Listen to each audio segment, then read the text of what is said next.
I wanted to get your thoughts on these Apple earnings. I did see you went in and raised your price target up to $320 from $310 this morning. Yeah. Yeah. I mean, look, China is now going to be a talent. I think that's what, look, the biggest thing when it comes to iPhone 17, it's almost like a surprise upgrade cycle where no one expected it would really sort of look like this from a pent up demand perspective. Because if you look at the last few, I mean, it's sort of been disappointing, right? So iPhone 17 now looks like you'll probably be 235, 240 million units, maybe 250, and when it's all said and done. And that was never in the cards for Apple. So that's clearly positive. There are services that continues to just be rock solid, mid-teen growth. But look, the main thing you're waiting for in Apple is now setting the stage, the drum roll for what's going to be the Google AI partnership. I mean, that that's really like how you get to like a $400 stock is there. Are you impressed with how strong Apple has held up and just continued to move this year? I feel like retail doesn't look at them as innovators, right? I've got the iPhone 15 Pro and I feel fine. I don't feel any FOMO to go get a 17 or anything along those lines, but the stock continues to move up. There's been slight innovations. I think the new AirPods are great, right? The system keeps people in, but it really feels impressive, the revenue and the I'd, continued movement in the stock. I'd It's imagine that yeah. Apple's the one you get the most pushback on from on X and stuff that Yeah, people of are give course. you the most hate Yeah. on. Look, New York City cab driver has been bearish in Apple. So but look, it's 2.4 billion devices, 1.4 billion iPhones. I mean, that is the separator. Because that services business alone would be a $2 trillion company. And I think that's the thing here is that like it's one where they've been on the outside looking in AI, it's been massive disappointment, and you're still at 4 trillion. But it speaks to my view with that install base, specifically also on the consumer AI piece. That's what you're playing for now. Like if you want to like you could get to like let's say 300, 305, 310, no AI. But to get this thing to $400, it's AI. Do It you was think they have interesting that to? they actually showed. Sorry, Evan. I was going to say it was interesting that they actually showed growth numbers coming in this report yesterday. The double-digit growth coming back. Dude, that's I mean, it's 200 bips above street. And that's why like these are ones too like knee jerk reactions and you know like the way like we like to think about things. A lot of times I think it's the street when you start to digest things, you feel better and better about the story. I could tell you like today talking to like institutional investors, this is a much different narrative for Apple than it was 3 months, 6 months, 9 months ago. Because also it's like, look, the haters hate. They try to scare everyone based on like in terms of, like demand. I mean, I just got back from Asia for what 3 weeks in Asia. The point is like it's been a significant uptick from what we've seen. Apple supply chain, and you saw it in numbers relative to their guidance. But again, the whole key with this stock, it's just like Tesla. What's going to drive it is it's AI. I mean, that's what you're holding on to here, and I'm just very bullish in terms of the setup. Do you think? Well, this will be the last question on Apple, and there's so much other to talk about. Do you think Apple needs to change its M&A strategy and maybe make a Of course, large AI acquisition? look, it's been major strategic mistakes that they've made not doing acquisition. I mean, they could have bought Perplexity. They could have bought a lot of but it's part of that DNA, like not to do deals, right? I mean, biggest one they ever done was Beats, 3 billion. But guess what? Like now they have no choice. Like Google has to be the all-in partner, and also for Google, remember 20 billion a year. That's probably gonna be 30 billion. In terms of because now the DOJ by winning DOJ, it clears the road for them to now do a deal. You were talking about you being on the ground over in Asia. I was seeing there's a lot of videos of Jensen Huang. He's over in South Korea right now. Obviously, we know the president was out there as well.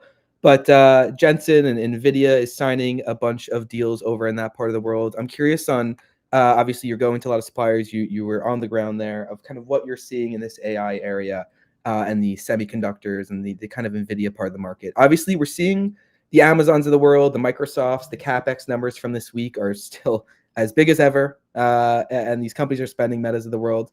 I was curious of kind of what you saw on the ground there over the last couple of weeks in China It and was Asia.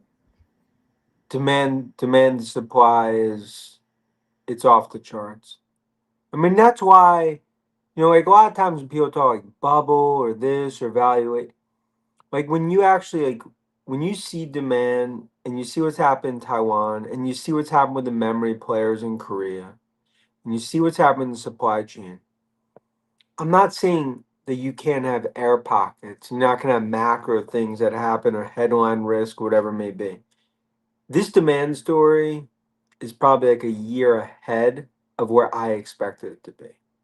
And that's why, like, relative to like everything we see through big tech for hype, because to some extent the numbers actually exceed the hype. Even Meta, even though you big negative reaction, why is a negative reaction? Because they're massively expanding capex or free cash flow and earnings come down next year. But what does that say about the capex? That's the brains behind the whole AI ecosystem, which is bullish for what I view as this capex super cycle. I'm really curious on another number or company that ended up reporting earnings yesterday was Amazon, and obviously Microsoft, Google, Meta. I would love to hear your thoughts on them. But one of the things that stood out for Amazon was around AWS and the Amazon Web Services, their cloud division, picking up growth, getting back over 20%. These hyperscalers. I was actually lucky to be at NVIDIA's GTC event, so I Yeah, I heard a saw you lot were of people. there. Yeah. Yeah, it was cool. It was a great time. A lot of people smarter than me exploiting stuff and just what you could see is definitely the energy is still as high as ever. And, one of the things they were talking about there is just we're continuing down the cycle of first it was just kind of chat bots and then it's agentic AI. And one of the things they were actually really excited about was, I'm going to switch up my question here. One of the things they were really excited about was physical AI and That's that kind of being the next wave. I mean, look, it's our whole thesis on Tesla. Physical AI, that's the holy grail. And when you think about where everything's heading, like you talk about Amazon, look, the AWS numbers were very robust, but also shows that like Amazon is now starting to get in on that game. Jassy is an AWS guy. The reality is that they've really been on the outside looking in, relative to, of course, like what we see from Redmond as well as Google, like Tom Curry and everything he's doing. But now you're seeing acceleration in a massive cloud base. You start to actually monetize that as more of these workloads go on. I mean, AWS, we think that's probably an increment of what, $60, $70 a share just from that. And then just to piggyback on like what you're saying about physical AI, look, if you have an 8-year-old today, they're not going to need a driver's license. The point is like autonomous and robotics is the future.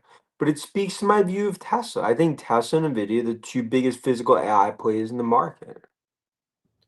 Question on that. In regards to the robots, I've seen projections of, in 10 years, 1 billion robots being out there talking with some of the guys from different firms. How does Tesla maintain an edge with so many coming into the market? They're not going to launch first necessarily, right? We're already seeing some of these other robots coming out. Then was it the Neo one who had the video that went viral this week and a couple of others? So what do you think is going to be that Optimus edge? I mean, to me, it's what it always is for Tesla. It's going to be the scale and scope. No one's going to have their global scale.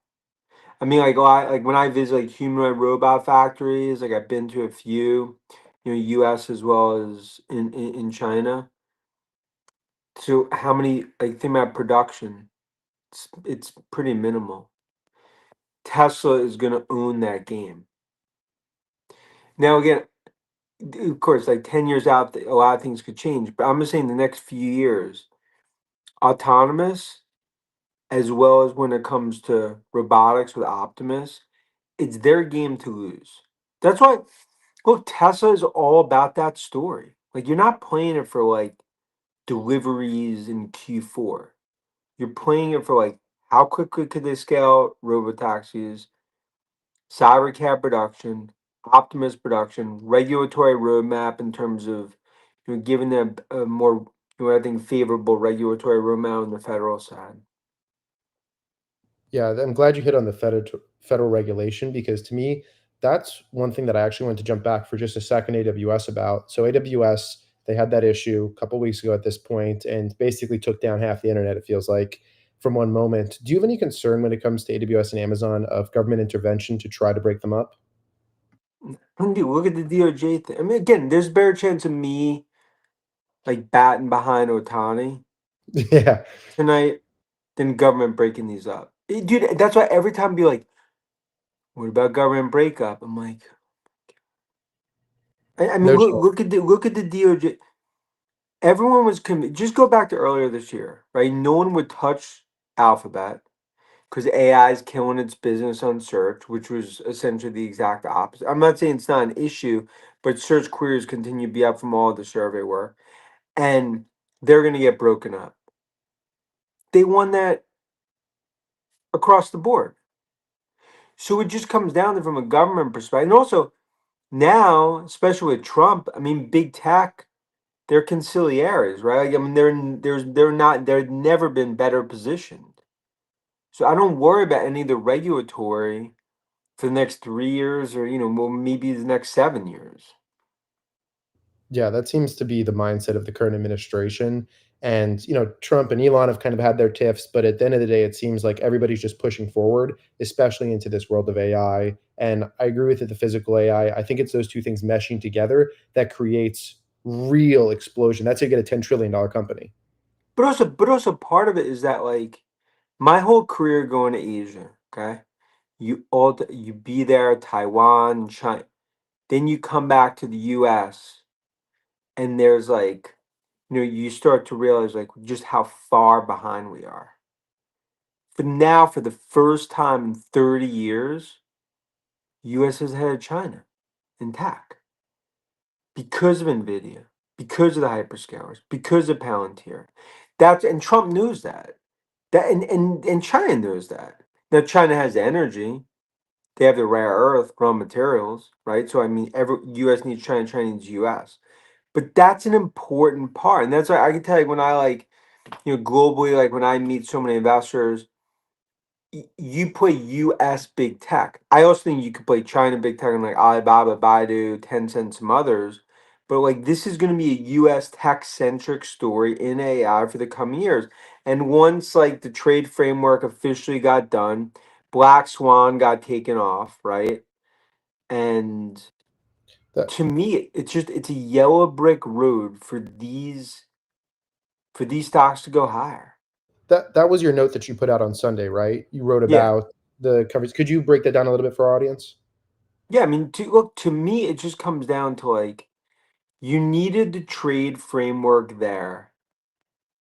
That ultimately that was going to be the flying the ointment. That was going to be the dent. Any sort of like supply chain issues, U.S. China tariffs. Remember, it goes back to where we were in April, and obviously we've come so far to where we are today. But they recognize that. I mean, I've been to DC once every like month, the last like 5 months. I mean, there's a recognition, despite whatever, whatever grandstanding, they understand US is head of China, but you need trade deal. And look, and China also knows that they need to back off. The rare earth thing, I think that was a misstep. Yeah, great points. Evan, what else is on your mind? I am excited for next week with all of the earnings that we have coming up. There's a lot more of the software names that we have going forward, and there's obviously been a lot of fears at different points on the software side and what AI is going to do. I'm curious on what you're watching as we kind of switch to the earnings flavor from the Mag 7 off to a lot more of these software names in the next couple of weeks. Well, I think look, and we talk about it in our ETF, right? In other words, like it's all about like second, third, fourth derivatives. Like 2020, 2024, we could do any meeting or whatever. It's like, own Palantir, Nvidia, Microsoft, and let's go to lunch. Now it's about like the second, third, fourth derivatives. If you look at software, you almost have to split it up. The Mongos, the Snowflakes, of course, Palantir, those are the ones that have been crushing it. Other parts of software, SaaS models, Salesforce, ServiceNow, kind of up and down. They've been sort of under attack, that traditional model. To me, over this week, it's all about obviously Palantir being front and center is the barometer, right, in terms of use cases. But it speaks to my view, like the trillions being spent is now the derivative is starting to play out across software, and I think cybersecurity as well. I mean, and that is really, I think, what's going to be a focus, going forward. I want to ask you one more question in this area as well. A little bit different, actually, but energy seems to be a big part in all these data centers, and I'm curious your thoughts. There's a lot of different ways that this market is, being played right now. From nat gas, I know people playing it through the grid and batteries, and even Tesla, but also these nuclear names. I'm curious your thoughts on the energy. Yeah, they love those. I'm curious your thoughts on the energy side of this play, and if there's opportunities there, or if you think maybe even the opportunities on the use case of are too big that you kind of leave that to someone else, to other players. No, I mean, like let's say in our ETF we have Aqua, G, Vernova, right? I mean, the point is like the biggest limiting thing in the U.S. is energy. China is flush with energy, right? That's not an issue. And obviously, it takes like 4 or 5 years to build. If you start thinking like nuclear sort of build outs and what that's going to look like, I think like you are going to be able to play this to like a number of different ways, whether it's like some of the pure plays, the utilities. I think there's a lot of private companies that will be coming public because look, you need 3x the amount of energy. Today, you have 3% of enterprises gone down the AI path. You get to 20%, then to some extent you really start to hit a tipping point from an energy perspective. So I think energy is going to play more and more of a role in this. But my view is like that is a derivative beneficiary or derivative play on AI revolution. 100%. I cut someone off there. Yeah, I got. No, you're good. Just a common factor that I'm seeing across pretty much every company that we're talking about, maybe Amazon is a slight exception, is really notable CEOs. We talked about Tesla with Yep. Elon, but it feels like Jensen is moving into almost another category now. And the videos and pictures that are coming out Anywhere he went at that GTC event, he was swamped. Like there was like so many press Q&As. I mean, I know it's his event, but yeah, he's definitely a superstar right now. Yeah, I was just wondering how that factors into your models. Is that something that you Oh, really 100%. Look, man, I mean, there's companies you wouldn't want to coaching your kid's soccer team, and in terms of managing teams. Then there's others. If they're flying the plane, you're in 3A, drinking Cabernet and Netflix, feeling great. I mean, the point is like, think about it. Karp, Palantir, Godfather of AI, Jensen, what Lisa Souza on AMD, Nadella, the technician. Like you start to go through, like, okay, Jassy, like, is he starting to navigate? Yeah. Like what Sundar's done to Google, what George has done to CrowdStrike. I mean, to me, it's all like you cannot underestimate that. ServiceNow is not where it is without McDermott. Oracle's not where they are without Safra and Larry. I'm just trying to explain, like, in what's happening now, if you look at a lot of these companies, like small, mid cap, misexecuting, stocks down 40, 50%, you can't underestimate how good management teams need to be. And I also just say like one thing like on like Salesforce, Benioff, which has obviously been like gold standard.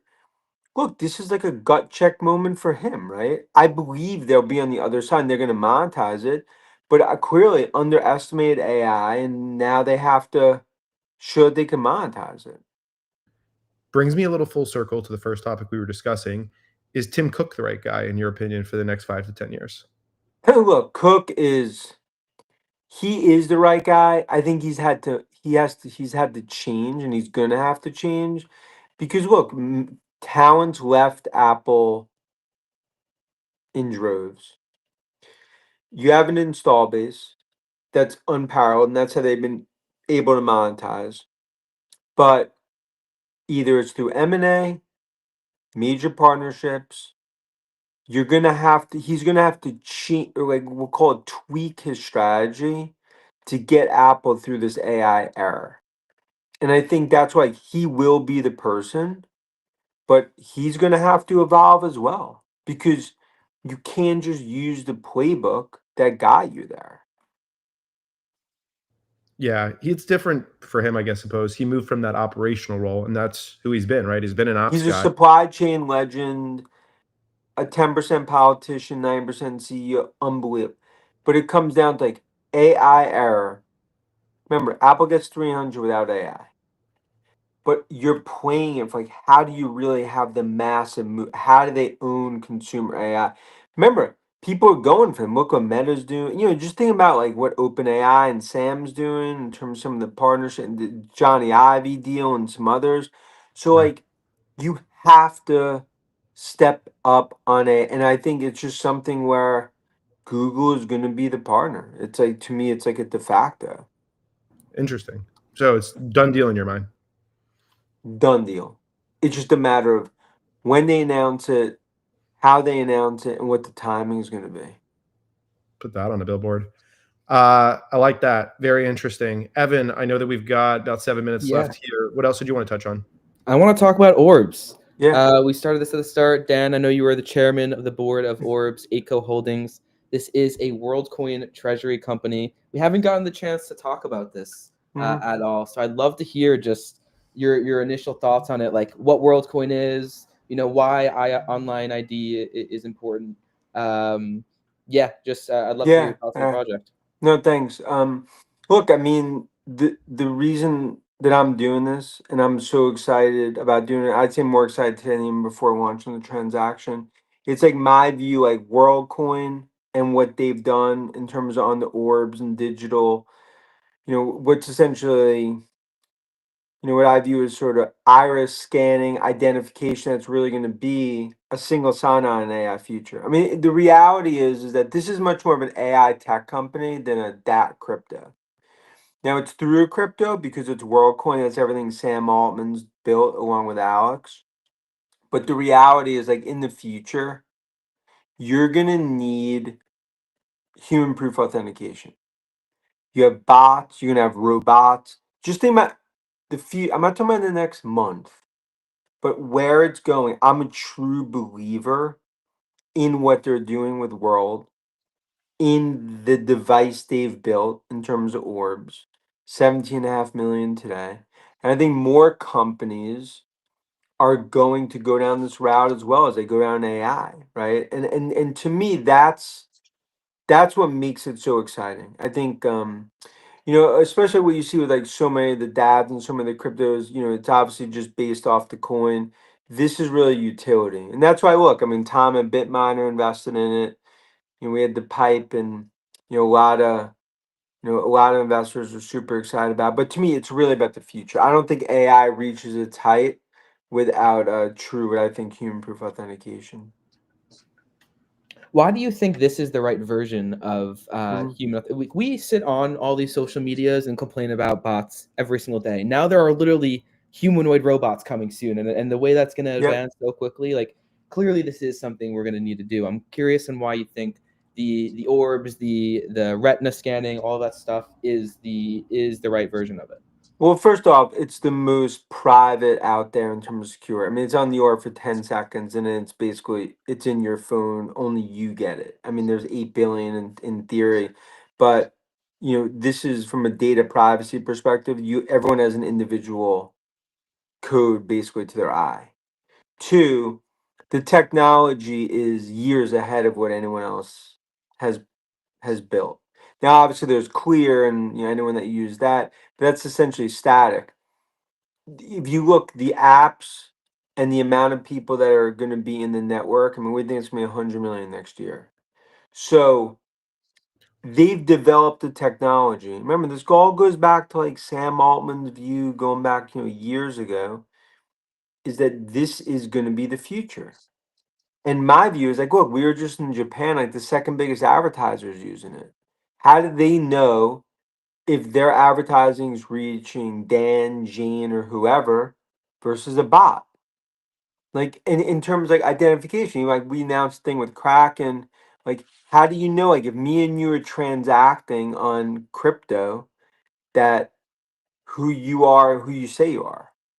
The point is, it speaks to this is going to be more and more of a pain point, and I think it also speaks to like cybersecurity as a broader sector, like in terms of like CrowdStrike and others they get into. Like, it's not just about or in terms of the broader view.